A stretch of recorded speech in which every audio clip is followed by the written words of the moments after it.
I just pushed it. The same repository has been shared last week. That repository has been updated. Today's update, delete, and get the code base, and it is only the backend code base. So if you guys go look at that code base, you will see just updated 1 minute ago. Okay, this part is done. We can close it and go to the front end. Yes. So we can basically so we're going to start the front end part of things now. So I have a new window of VS Code open, so I'll just create a new folder.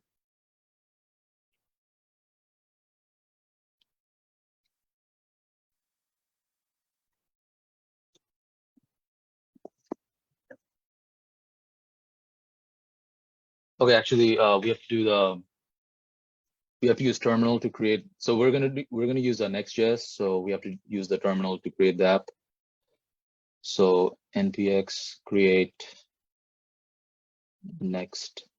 So in the front end, we are going to actually use the Node. What is it called? Next.js.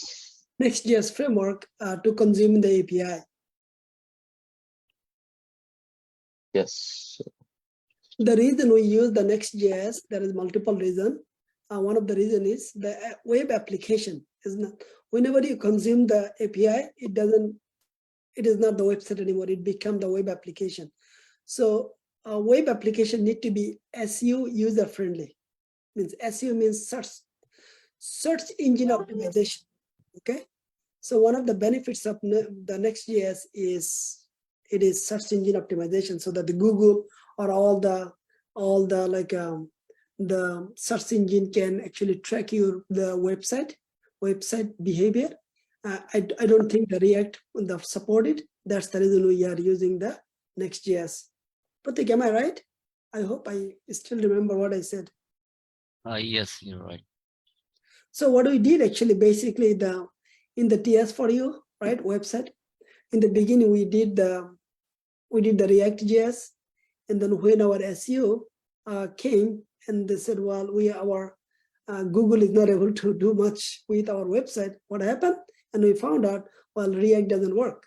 So we had to implement the Next.js, which is working on top of the React.js. Am I right? Yes. Yeah. So that's the reason he has done that. So I wanted to make sure you guys know this. So you have to create an app, right? Front-end application. That's what I have done that. Yep. We just opened it right now. So so for the we have to install some packages. So again, it's like exactly like the backend. So we are going to this for the front end. So now everything is empty, right? So now all the way. There are some default packages, default dependencies that we have. So we're going to install some other ones. So let's install. We're going to use Ant Design. As you mentioned, you can website you can design two way. Either custom design, you are writing everything from the scratch. Another is you can use some of the framework. Ant Design is one of the framework that you can use to build all the elements on the website. So that's what we're going to do, so we can get it done faster. So we also have Axios, which is like it's like a library that allows you to make some API calls. We're gonna need that later when we are integrating the front end to the back end, and this is the SaaS is what we're gonna. Yep. Go ahead. So we are installing now, but remember, if you just build the front end and the beautify your front end, it is not going to work. So for the Node.js that you call the backend API, you have to use the Axios library. So that library actually you are consuming the backend API. Am I right? Did I say it right? Yes, you are. Yeah, you said it right. Okay. So that's the reason he is installing that. Just we are preparing the environment now for the front end. So it will be combination of the HTML, CSS, JavaScript, and plus all the outside libraries that will be required to not only develop the front end and also consume the backend API. So we are using the port 3000, which is empty, the 3001. Okay. So remember, if a port is busy by another application, then you have to use the different application. Okay. Yeah. So as you can see, this is like the default page that we get. So so that we know that we were able to create it successfully. So it means the Oops. setup is working just fine, right? Now we have to start writing the code. Yes. Okay, so now what we can do is so whatever you see here is basically in our index.js file. This is basically all the code for that, so we don't really need it, so we can just delete all of it.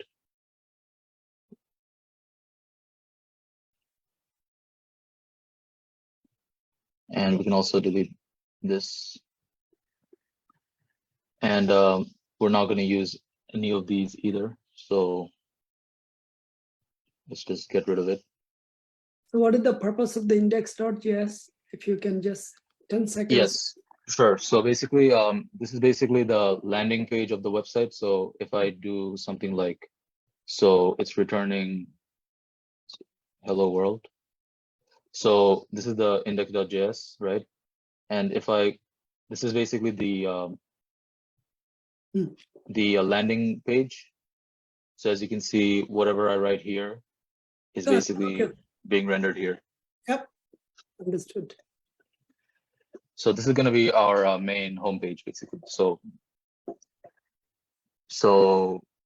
And in the styles folder, we have some default style files, so we can just delete them. These are CSS files.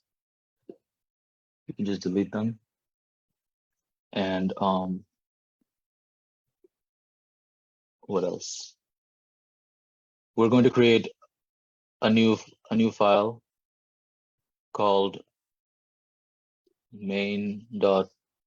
SCSS is basically the file extension for Sass.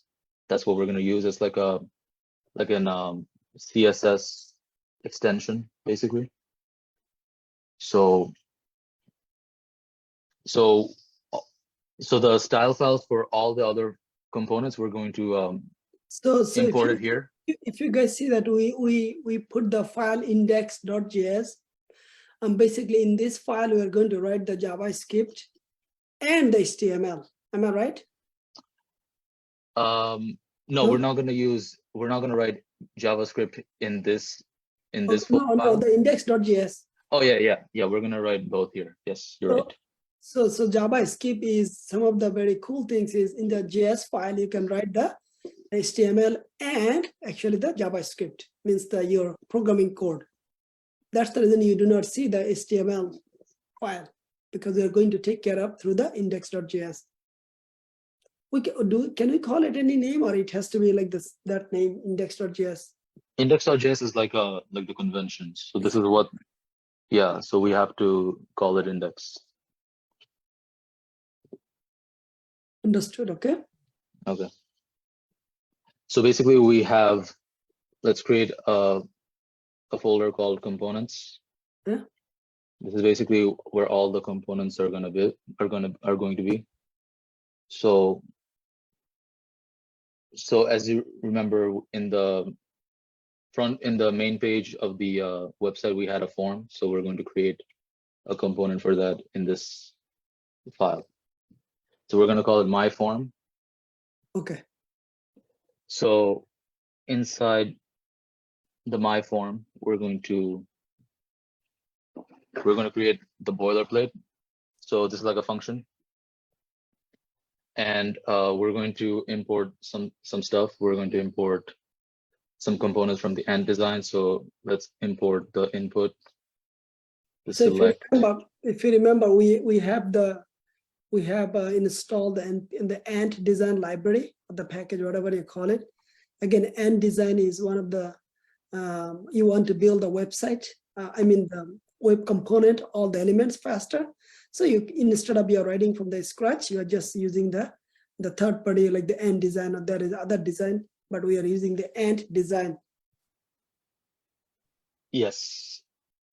So we can also do, we're also going to do use the router. So use router basically allows us to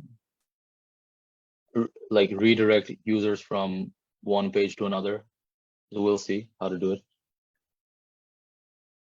So we're going to use that.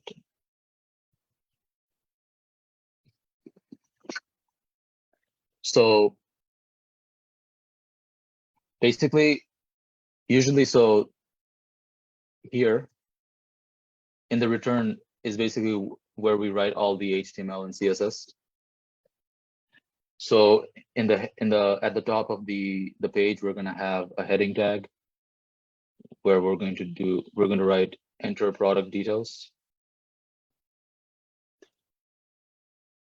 And we can also have another div box, which basically give it a label of product name. And here we're going to have the input field. So it's a self-closing tag. So, and then, so we're going to have a placeholder which says enter name of product. So in the website, every section you can call a division, right? It's called the div. Yes. Okay. Yes. So div means division in the section, I would say, I guess. So I should show you what we're trying to create again so that you can, yeah, exactly. You can follow along. visualize. Yep.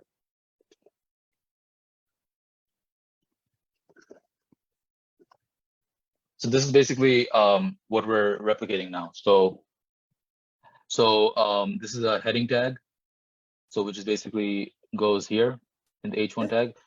We will apply stylings later. And so as you can see here, we have a label, a lot of labels here, and then we have the input fields here, right? So this input field, all of these input fields are basically the components from Ant Design, whatever we're importing here. Got it. So,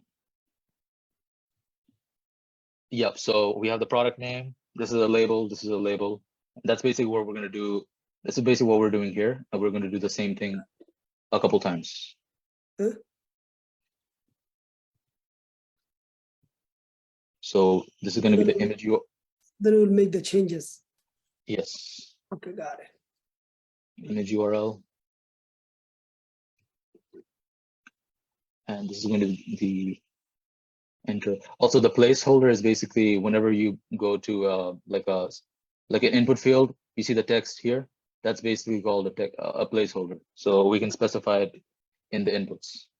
So that's called like a user-friendly UI. That's part of the UI UX requirements and the user experience requirements. Also, that's part of called the accessibility testing requirements. Yep. So you're helping the user just by default what they have to do here. So now you have to be like a design part.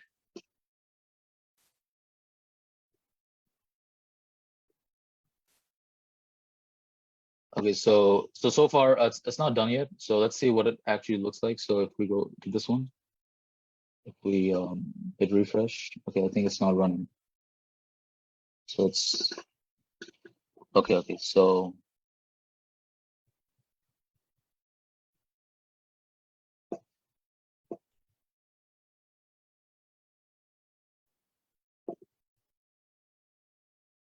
run guys.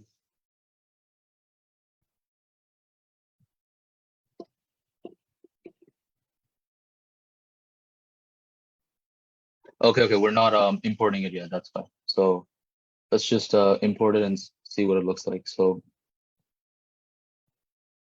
here we're exporting. So this component, we're creating it here and we're exporting it. Now we have to import it. Import MyForm. And here we have to specify. Okay. Now if we refresh, as you can see, this is basically, we have everything that we've specified in the MyForm component. And this might not look exactly the way it looks here because we haven't done any of the styling yet. We're basically writing the HTML here. That's basically, that's how you create the actual structure, but with CSS or Sass, that's how you style it. So